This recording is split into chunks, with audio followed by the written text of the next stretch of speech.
Class 10 और class 12 के students किसी भी सब्जेक्ट के किसी भी टॉपिक को जब आप पढ़ते हैं तो आप उस टॉपिक को पढ़ने के बाद क्या सीखते हैं, आपका उस टॉपिक पर कितना डेप्थ रहता है, कितना पकड़ है आपका, यही कॉम्पिटेंसी है।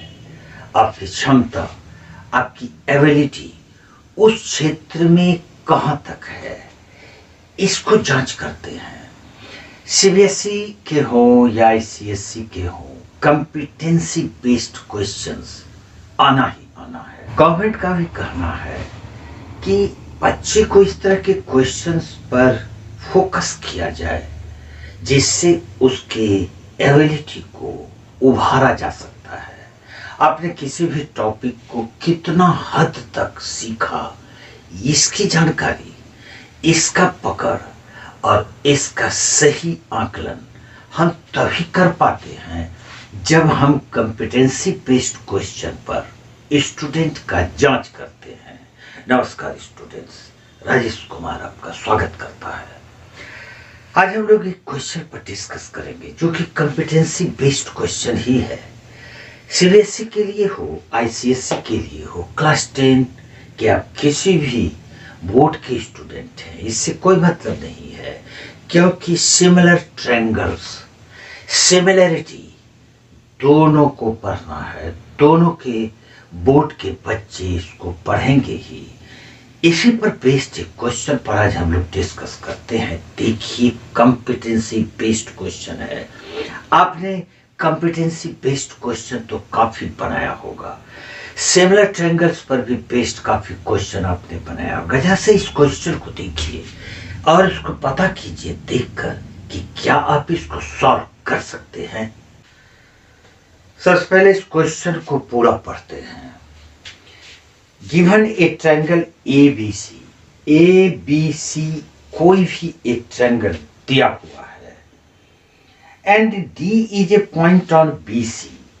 This is the point D on side BC of triangle ABC such that BD is equal to 4 cm, DC is equal to x cm and angle BAD,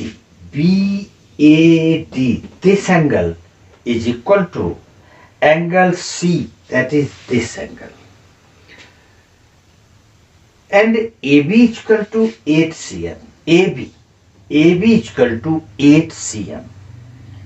ये तो हमारा क्वेश्चन है।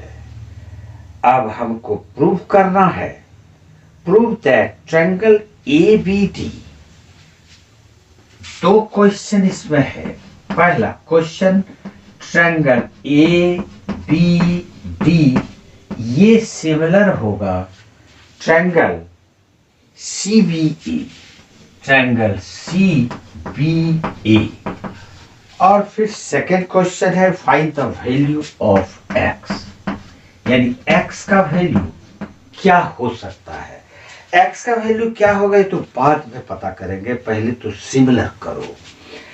ABD ये ट्रायंगल, ये वाला triangle, और CBA यानी कि ये छोटा वाला ट्रायंगल और ये बड़ा ट्रायंगल जिसको हम ABC बोल सकते हैं, ये सिमिलर होगा। अब इसमें कोई साइड प्रोपोर्शनल तो है नहीं, एंगल्स भी इक्वल्स, एक एंगल है BAD is equal to ACB। बड़े वाले ट्रायंगल का एंगल C और छोटे वाले ट्रायंगल का एंगल BAD सिमिलर है। कम से कम दो एंगल्स तो चाहिए ही जिससे कि ये दोनों ट्रायंगल सिमिलर हो। तो ये देखते हैं कि दो एंगल्स कौन कौन है। सबसे पहले हम लोग लिखते हैं, in triangle ABD, in triangle ABD and triangle, दूसरा ट्रायंगल लेंगे CBA, ट्रायंगल CBA। इस दोनों ट्रायंगल में क्या क्या मिल रहा है। ABD का एंगल A, यानी कि angle BAD is equal to ये बड़ा वाला ट्रायंगल CBA का एंगल ACB, एंगल ACB ये इक्वल है क्योंकि ये क्वेश्चन में ही गिवन है, तो हम इसको इक्वल मानेंगे। अब हम देखते हैं कि ये छोटा वाला ट्रायंगल ABD, इस ट्रायंगल का ये वाला एंगल यानी angle ABD, angle ABD is equal to ये एंगल छोटा ट्रायंगल में भी है और यही एंगल बड़ा वाला ट्रायंगल में ABC करके लिखा जाएगा, यानी कि ABD angle is equal to angle ABC। इसका रीजन क्या लिखेंगे? दोनों ट्रायंगल्स में ये एंगल कॉमन है, तो कॉमन है तो इक्वल है, तो हम लोग इसको ये लिखेंगे कॉमन एंगल, ये दोनों ट्रायंगल में कॉमन है। अगर किसी दो ट्रायंगल्स का दो एंगल भी इक्वल हो जाए तो थर्ड एंगल इक्वल होगा ही, तो एक क्राइटेरिया से दोनों ट्रायंगल्स सिमिलर है, तो हम कह सकते हैं बाय ए क्राइटेरिया दोनों ट्रायंगल्स सिमिलर है।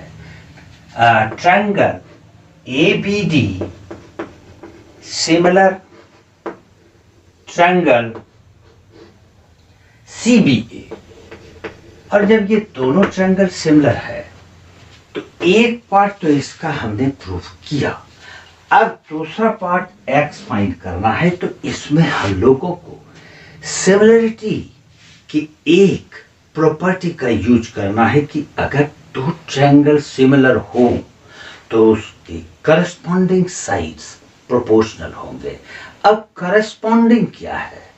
तो जैसे ये एंगल कॉमन है छोटा ट्रायंगल में, इसके सामने का ये साइड और बड़ा ट्रायंगल में इसके सामने का ये साइड, ये करस्पॉन्डिंग साइड्स कहलाएगा। अब फिर छोटा ट्रायंगल में ये एंगल के सामने का ये साइड, इसमें डबल एरो मारते हैं और ये एंगल इक्वल है C के, तो इसके सामने का ये साइड डबल एरो मार देते हैं, इक्वल है। और फिर थर्ड एंगल, इस छोटा वाला ट्रायंगल का ये एंगल जिसमें डबल क्रॉस हम लोग लगा देते हैं, और बड़ा वाला ट्रायंगल का ये पूरा यहां पर डबल क्रॉस लगा देते हैं। इसी को हम लोग बोलेंगे इसके सामने का BC और इसके सामने का AB सिमिलर होगा, तो हम लोग सिमिलरिटी का यूज करेंगे। ये AD से तो कोई मतलब ही नहीं है, हम लोग सबसे पहले लेते हैं एंगल D के सामने का AB, तो AB बाय, और ये D एंगल इक्वल है ये बड़ा वाला एंगल BAC का, तो BAC के सामने का साइड BC लेंगे, तो BC इज इक्वल टू हो जाएगा।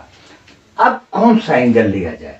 तो ये छोटा वाला ट्रायंगल का ये एंगल, एंगल BAD, इसके सामने का साइड BD लेंगे, तो ये BD और वो एंगल यानी एंगल BAD किसके इक्वल है? तो BAD C के इक्वल है और इसके सामने का साइड AB होगा, तो हम लोग इसको AB लिखेंगे। अब सिंपली वैल्यूज को सब्स्टिट्यूट कर दो, तो AB का वैल्यू यहाँ पर 8 है, तो हम लोग लिखेंगे that implies 8 by BC, BC का वैल्यू BC यानी 4 प्लस x लिखेंगे, तो 4 plus x is equal to BD, BD का वैल्यू 4 गिवन है, तो 4 लिखेंगे, और बाय AB, AB क्या है? तो AB 8 है, तो 8 लिखेंगे। अब इसको कैंसिल कर सकते हैं 1/2, और क्रॉस मल्टीप्लाई जब करेंगे तो 4 plus x into 1, 4 plus x into 1 is equal to 8 into 2, that implies 4 plus x is equal to 16, therefore x is equal to ये 16 में 4 सब्जेक्ट होके 12 होगा, यानी x का वैल्यू 12 यूनिट्स होगा। अगर ये सेंटीमीटर में है तो x भी सेंटीमीटर ही होगा, यानी 12 centimetre is the value of x। This is competency based question. Competency based question को सॉल्व कीजिए, क्योंकि इस तरह के काफी क्वेश्चंस आपके सामने आएंगे।